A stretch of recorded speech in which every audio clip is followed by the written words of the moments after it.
তোমার স্বামীটা না আসলে একটা কপাল পোড়া। তোমার মতো সুন্দরী একটা বউ রেখে বিদেশে বসে আছে। ও যদি বিদেশে না থাকতো তোমরা এভাবে আসতে পারতা? ভালো হয়েছে বিদেশে। এর জন্য তোকে একদিন পস্তাতে হবে। কোথায় তুমি? আমি তো হাসপাতালে। হসপিটালে কেন? মা শরীরটা কালকে রাত থেকে খুব খারাপ। আচ্ছা কোন হসপিটাল সেটা তো বলো। হ্যালো, তোমার স্বামীটা না আসলে একটা বড় প্রবাসীর বউর লোকে টাঙ্কি মেরে কি নিজের চালাক ভাবতেছো? আমার টাকা দিয়ে চিকেন চাপাবে আমার কষ্ট বলদ। বাবু তুমি কখন আসলে দেশে? তুমি জানো না তোমাকে কত মিস করছি। অনেক মিস করছো। ওগুলো তো আমি গমনের খাওয়ানি খাও। পালাই দেখতেছিস কই? আমার হাত ছাড়ো, আমি তো চিৎকার করবো। চিন্তা কর, তোমার বউ। আমি তোমার সাথে সংসারই করবো না। তুই করবি না, তোর বাপ মা চোদ্দ সব করবো।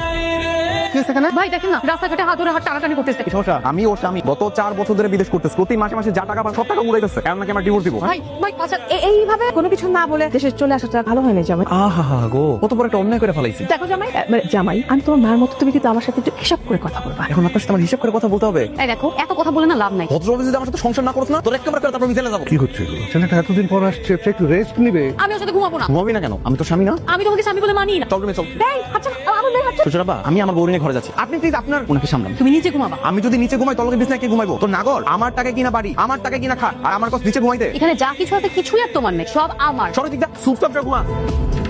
মা, তুমি কেমন আছো? ঢং, আপনার নাটক করা লাগবে না। তুই মার লগে তর্ক করতেছস? তোর এত বড় সাহস? একটা জিব্বা টাইনা ছিড়া বললাম আমি। আমার মা বাবা যে বস্তিতে থাকে, এখন তো তুই সেই বস্তির মধ্যে থাকবি। তার কারণে মায়ের পা ধরে মাছ চা। পা ধর। এই মহিলার পা ধরে আমি মাপতে জীবনেও না। পা ধর। যা, পা ধর। রান্না কর কোন দিকে? ওই দিকে। তুই এখন এই দুপুরবেলা মায়ের লেগে রানবি, আমার লেগে রানবি। তোর রান্না আমরা সবাই মিলে বইবা খাব। যা রান্না করে দিকে যা। আমা আমা আপনার ধরতে যা। আজকে তোর রান্না করা খাবার খামো। আমার ঠেকা পড়ছে। তুমি জানো না আমি রান্না বান্না পারি না। পারি না মানে কি? হ্যাঁ শোন না, বৌমা রানবে কেমনে? এই কোনদিন মাটি চলে রানছে? মা, তুমি একদম চুপ থাকো। চাস না কে? যা। বাবা কই? তার বাপে রিক্সা চালাতে গেছে। এই দিন আমার দেখা লাগতেছে। তাই দাঁড়া, তোর যে বলছিলাম বস্তিতে যে রান্না করতে পারছ না কেন? আমি কি তোমার চাকর? ও আচ্ছা, এখন থেকে এইবারে সব কাজ তুই করবি। কি বলবো, তোমার কারণে আজকে মেয়েটার এই দশা। ওর শাস্তি হওয়ার দরকার আছে। হ্যালো ইকবাল। হ্যাঁ বাবু বলো। শোনো না, ফরহাদ আমাকে দিয়ে বাসার সব কাজ করাই দিচ্ছে। তুমি আজকে রাতে একটু আসো। কিন্তু তোমার স্বামী? ও থামবে না। আচ্ছা ঠিক আছে। হ্যালো হ্যালো বেবি, আমি তো চলে আসছি। তুমি কই? সবকিছু নিয়ে চলে আসো। নিয়ে আসবো বেবি। টাকা পয়সা সোনাগুলো আরে পিয়াটকে ভিতরে আস, আমি নিয়ে আসছি। দুলা ভাই আসসালামু আলাইকুম। ওয়ালাইকুম আসসালাম। কেমন আছেন দুলা ভাই? তোর মতো কুত্তার লেগে ভালো থাকতে পারি গো। আপনি একটু কুত্তা পিটা করুন পরে। দুলা ভাই আজকে সাইডে দিলেন আর কোনোদিন আসবো না। আরে না, কষ্ট করে আসছোস একটু।